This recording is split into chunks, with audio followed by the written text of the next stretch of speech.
जय श्री राधा माधव। सद्गुरुदेव भगवान की जय हो। परम पूज्य श्री राधा बाबा जी की पुस्तक से आज बाबा कह रहे हैं, बहुत पढ़े लिखे होने के कारण कोई विश्वास चाहे ना करे, परंतु सत्य तो सत्य ही रहेगा। भगवान हैं और रहेंगे। उनका अनंत अपरिसीम आनंदमय चिद्विलास अनादिकाल से चलता रहा है, अनंत काल तक चलता रहेगा। उस चिद्विलास में ही विश्व का प्रत्येक प्राणी जाने या अनजाने में सम्मिलित है। समुद्र की लहर की तरह बन बनकर वह उठता है और उसी में विलीन हो जाता है, अर्थात भगवान के परम आनंद में अंक में ही वह विराजित था, है और रहेगा। उस अंक में ही उसकी संपूर्ण चेष्टा हो रही है। कल्पना करो, गर्भ में जब कोई बच्चा रहता है तो 5वें छठे महीने के बाद उसके गर्भ में चलने की अनुभूति माँ को होने लगती है।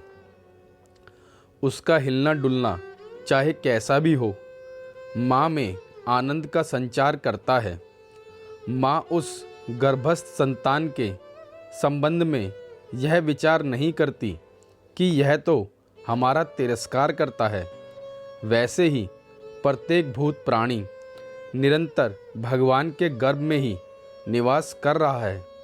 भगवान के संकल्प में ही उसकी संपूर्ण चेष्टाएं हो रही हैं और उस प्राणी के अनजाने में ही भगवान के चिद्विलास का प्रवाह बड़े व्यवस्थित ढंग से निरंतर चल रहा है और अनंत काल तक चलता रहेगा।